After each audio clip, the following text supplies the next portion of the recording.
Aleykümselam ve rahmetullahi ve berekatuhu.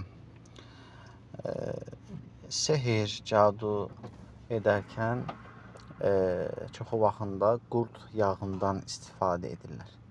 Səbəb də odur ki, o həmən ki cadu hansı maddə ilə edilibdirsə, həmən ki maddə itənə qədər, xarab olana qədər, çürüyənə qədər həmən ki sehrin, cadunun təsiri insana təsir edir. Şübhə yoxdur ki, bu da Allahın izni olmadan heç bir şey ola bilməz. Qurd yağı da gec itən bir şey olduğuna görə çox vaxtında bundan istifadə edirlər. Yəni əgər qapıya sürtülərsə və yaxud da ki paltara sürtülərsə, yəni illərlə həmənki yerdə qala bilir. Yəni itmir, yağışdır, sudur, belə şeylər ona çox təsir eləmir.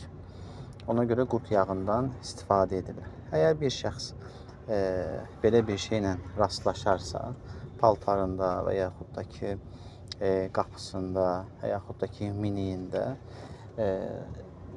yəni etməsi olan şey həmənki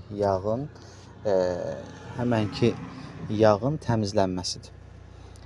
O yağ da çox çətin təmizlənən şeydir. Hətta bir nəfərin maşınının üstünə tökmüşdülər belə bir şey. O da maşın yuyulurdu, paraşoklanırdı, şampunlanırdı. O həmənki yağ bulaşan yer dəfələrlə əski ilə, maçalka ilə sürtülürdü. Baxırdınız ki, maşın toza girdiyi zaman və ya maşının üstündə toz olduğu zaman ilk öncə həmənki yağ olan yer tozu özünə götürürdü. Yəni nə qədər yuyulmasına baxmayaraq, yenə də həmənki maddə itmirdi. Həmənki yerin təmizlənməsi, əgər paltardadırsa, onu yuyub təmizləmək mümkün deyil. Mütləqdir ki, həmənki şey yandırılsın.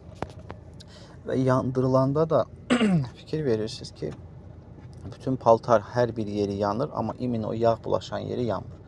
Ona da diqqət eləmək lazımdır ki, həmənki yeri tam olaraq yansın. Yəni ora müəyyən yandırıcı spirtdir, benzindir, neftdir, belə şeylərdən istifadə edərək həmənki yerin tam olaraq yanmasına diqqət eləmək lazımdır.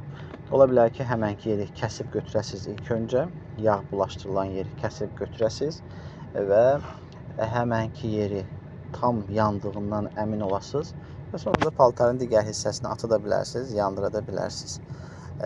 Və həmçinin ola bilsin qapıdır, ola bilsin evdir, yəni müəyyən belə bir şey pis insanlar tərəfindən olunubdursa, onları da həmçinin bacarıb məhv etmək lazımdır. Və gətirirlər ki, bəzən bu işlə məşğul olanlar bir banka suya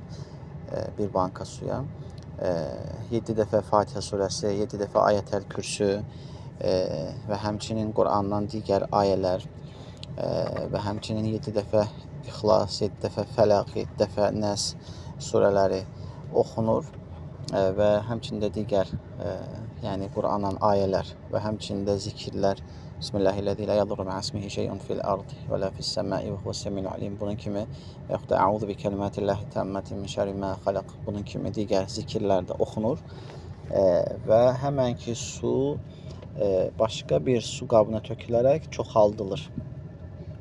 Və sonra da həmənki suyun içərisinə duz qatılır, çox duz, həddən artıq paçka ilə. Yəni su nə qədər duz götürə bilirsə, nə qədər duzu əritə bilirsə, duz qatılır və bəziləri sirkə qatır.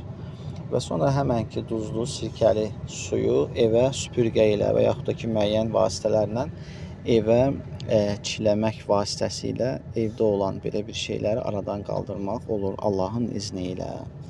Amma ilk öncə insanın yönələcəyi şey dua etməsidir, Allaha sığınmasıdır, Allahdan istəməsidir.